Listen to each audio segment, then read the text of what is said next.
can! It's over! He's done it again! Unbelievable! Oh, straight into the roof of the net. Nice one. Straight down the middle. So a good performance from both teams here today. Hi, you're watching Firstpost. I'm Rupha Ramani. Let's get started.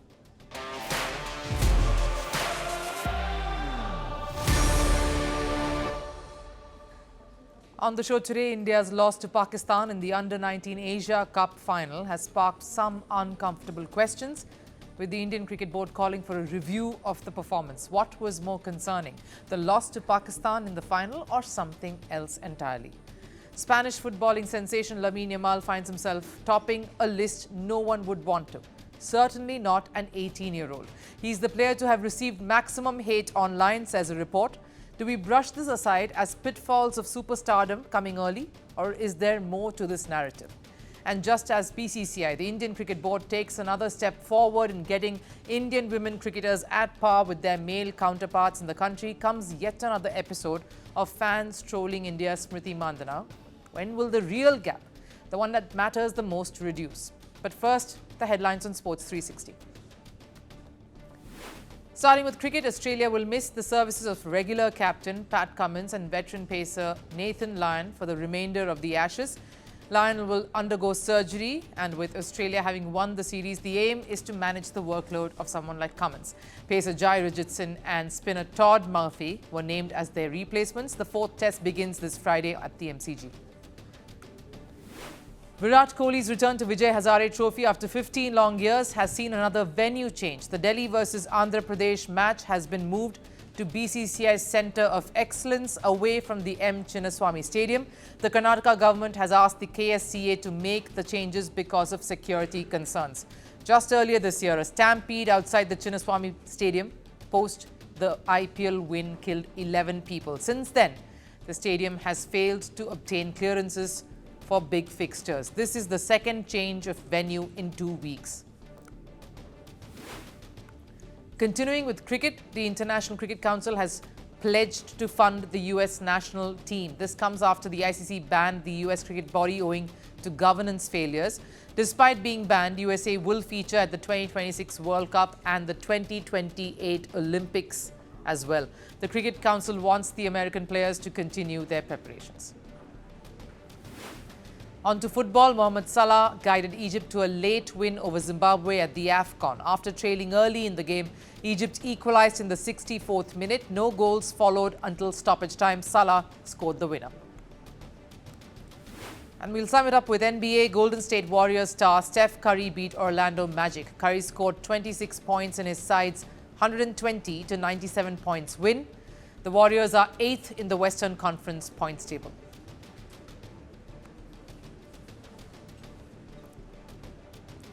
India's Under-19 side were beaten comprehensively by Pakistan in the Asia Cup final. And while Pakistan celebrates their first Under-19 Asia Cup title since 2012, back home in India, this defeat has triggered many worrying questions.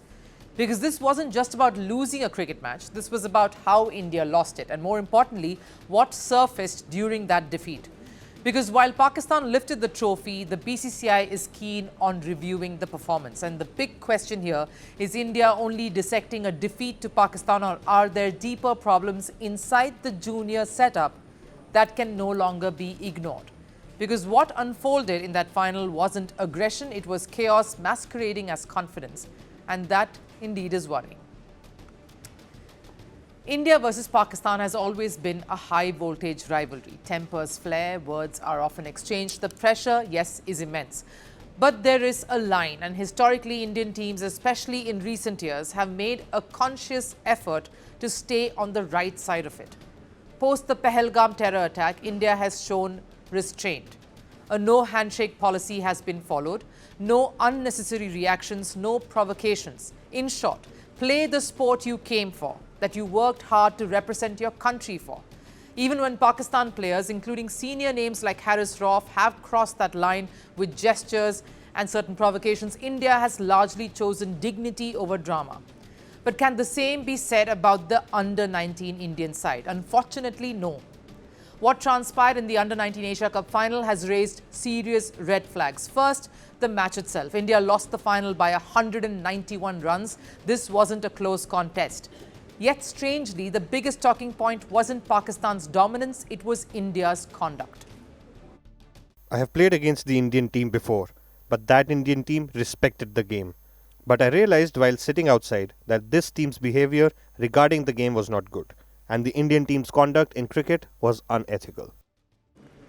While this comes from the opposition, there is truth in there. The tone was set as early as the third over. Indian bowler Henil Patel sent off Hamza Zaroor with an aggressive celebration, loud, animated and unnecessary. And it didn't stop there. Throughout Pakistan's innings, Indian players appeared more focused on intimidating their opposition rather than executing their own plans. Chatter, gestures, over-the-top reactions, but still the scoreboard for Pakistan kept ticking. Sameer Minhas smashed 172 runs. And instead of responding with discipline and purpose, India doubled down on theatrics. Yes, it was a final. Yes, emotions run high. But only one team is on the wrong side of the result, and that's India. India's biggest strength has always been this. Let the bat talk. Let the ball respond. Let performances do all the talking. Instead, what India did was give Pakistan something priceless: motivation. With runs on the board, Pakistan were always going to come hard, and they did. Ali Raza returned the favour with fiery send-offs to Ayush Matre and Vaibhav Suryavanshi. And here again, instead of walking away, Indian batters reacted. At that point, India were already losing the game, and simmering tensions did not steady a ship that was sinking. That's not aggression. That's just plain going out of control, losing all bearings and eventually the match as well. What's come out of this torrid affair is PCB considering lodging a complaint with the ICC. PCB chief Mohsin Naqvi wants the matter to be taken up formally. Meanwhile, the BCCI, on their part, are waiting to read and understand the situation and what exactly transpired. Now, while the word is a review meeting, one to assess the performance with both the captain and coaching staff, the messaging and intent is clear. Find out why this happened and understand the real issue within. And this is where the story truly shifts. This is not about losing to Pakistan. This is not about optics. This is about India's cricketing identity. India is a proud, strong and solid cricketing nation, a country that never founded the game but rules it now, with results and financial clout, but above all, with grace and a certain level of dignity on the field. That says India's cricketers play hard, but they play fair, and they understand the fabric of the sport and the boundaries.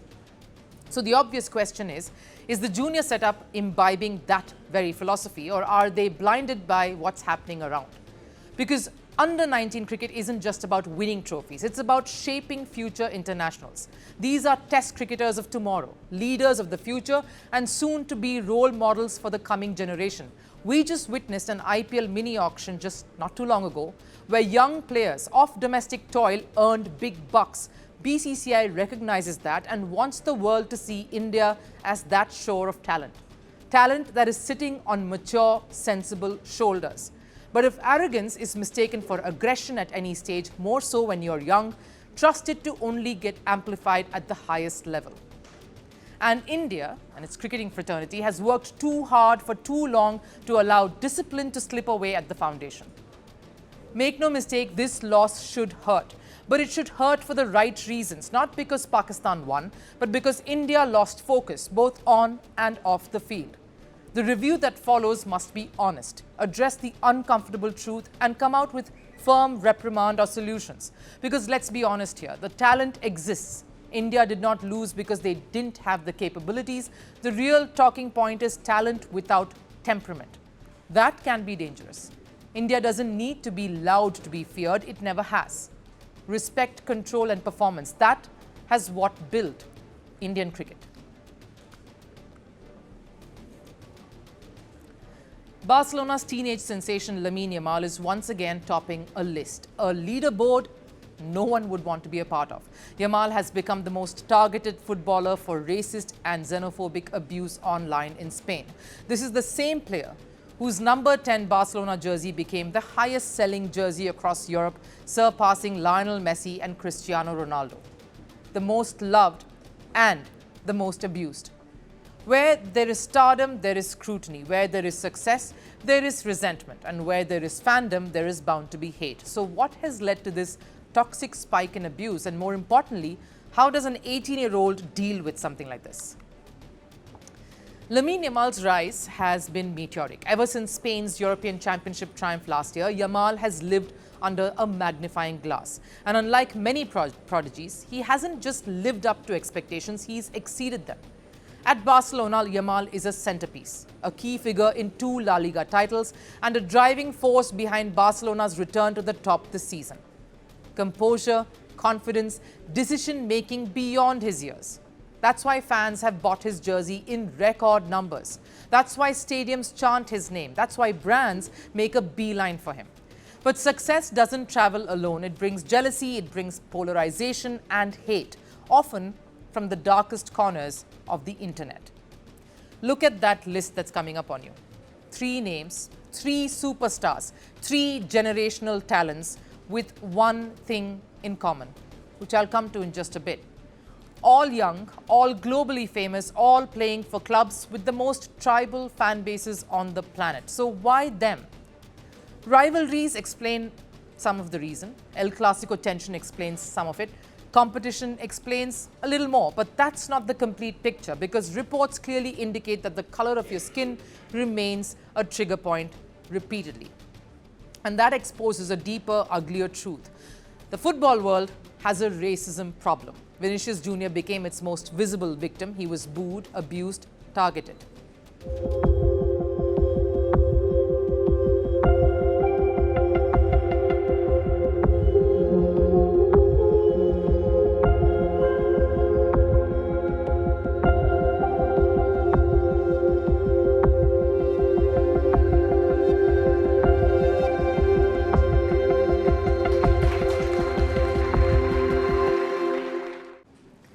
Effigies were hung, slurs were hurled, personal lines were crossed.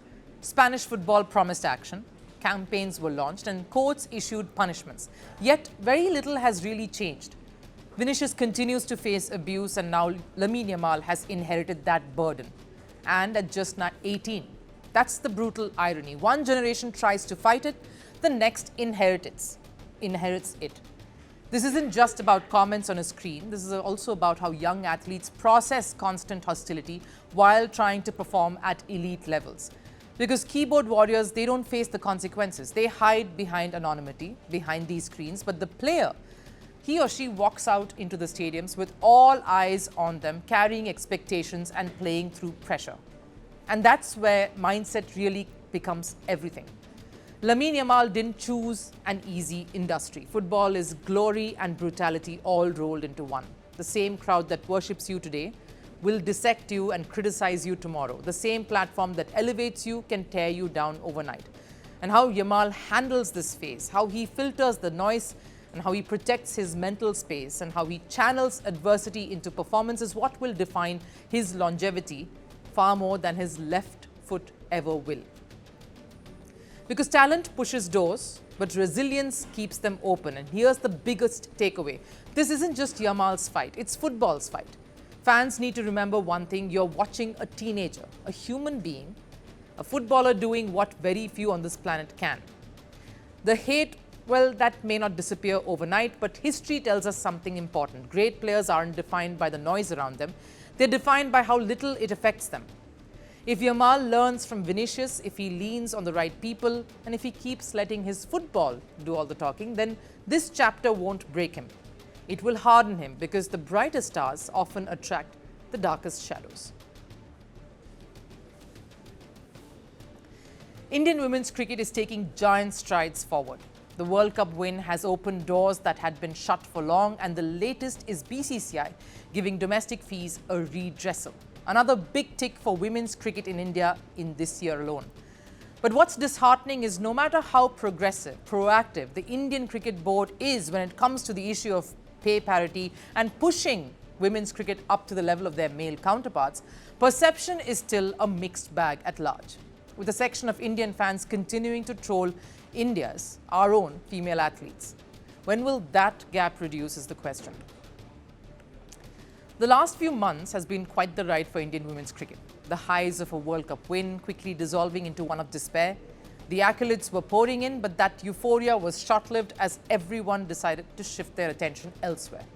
Over to star batter and team's vice-captain Smriti Mandhana's personal life that suddenly took centre stage. And look, the social media machinery, a beast on its own, needs no nudge or push, not one bit. They do enough on their own to fuel toxicity. The women stayed strong. Yes, women, all of them, a team standing up for each other on and off the field. And many of us on the sidelines witnessed women's cricket turning a new leaf. This is Guts and Glory 2.0. And we are weeks into another chapter, which has reared its ugly head. Body shaming and trolling an athlete, India's top athlete, calling her too muscular to be a woman. When is this problematic narrative ever going to change? Athletes are meant to be muscular, strong. That's why they are playing at the highest level. That's why they train. They're representing your country. Something very few people go on to do. But why only athletes? Anyone can choose whatever shape or size they want to be. Muscular, thin, fat, bulky, wispy, straight, curvy. Be you. Even as haters continue to hate, Smriti Mandhana is too busy breaking records, becoming the first Indian woman to breach the 4,000 run mark in T20 internationals and only the second in the world. The BCCI, they know their job. They are focused on elevating the status of women's cricket.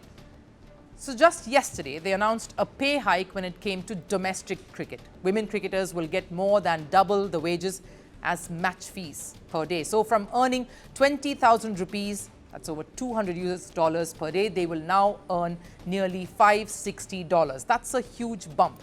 And it tells us two very key things. The impetus BCCI wants to give to women's cricket. They want this surge to only continue.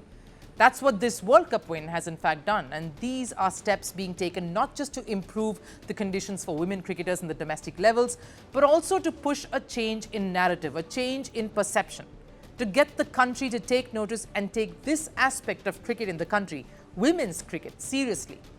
Second, the focus is on domestic cricket.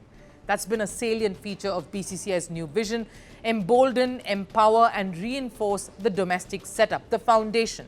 Strengthen the roots so you encourage more to take up the sport. And you provide incentives for aspirants to be hungry and strive to do more. That's where we are at. So my advice to all the trolls out there who love to pull down an athlete, particularly a woman athlete, read the room and get with the program. Time for last serve. The motorcycle scene in Gaza is roaring back to life after 2 long years. In the heart of the central Gaza Strip, young riders are once again revving their engines, returning to motorsport after a prolonged hiatus. With the withdrawal of Israeli forces from the area, the streets have transformed into a rare space of freedom, becoming an informal gathering for motorcycle enthusiasts. Take a look.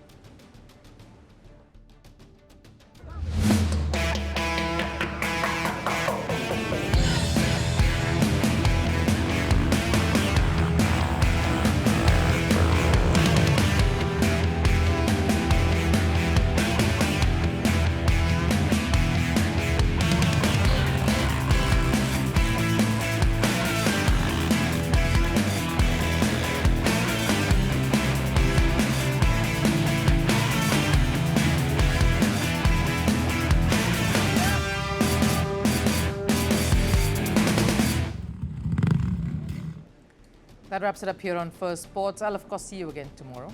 Till then, you do take care. Bye-bye.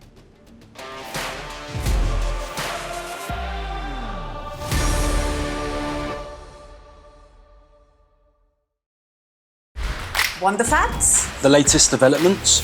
News that gets straight to the point. Well, we've got all 3 just for you. This is Firstpost Live, a brand new show, your window into what really matters. Don't miss it.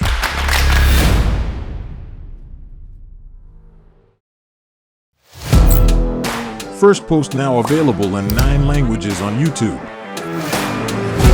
English, Stands at $36 trillion. French, Le FMI, comme German, Geschäftsführenden Direktor, Hindi, $30 trillion का कर्ज हो Indonesian, Pemerintah tanpa pemeriksaan. Italian, Skali radikali. Stop. Japanese, 4兆ドル以上も Portuguese, por causa do próprio balanço patrimonial. Spanish. Beautiful bill.